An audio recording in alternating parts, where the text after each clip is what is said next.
everyone has heard by now that to be successful in life, you need to embrace failure.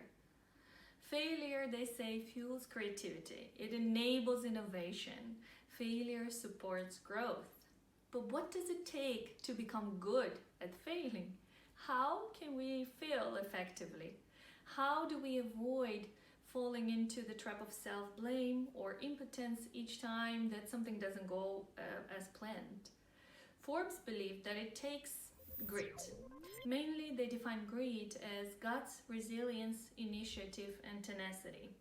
This is just slightly different from the grit that author Angela Duckworth describes in her famous book, Grit, The Power of Perseverance and Passion, where she defines grit as the sum of the following skills: courage, conscientiousness, endurance, resilience, and excellence.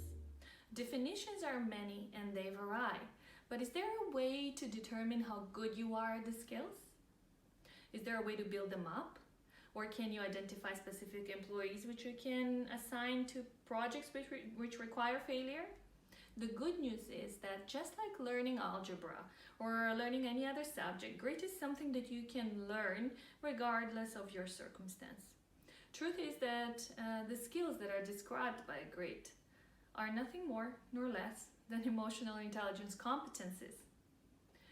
At the end of the day, courage is the EQ combination of self-regard and self-expression. Conscientiousness is synonymous to reality testing and social responsibility.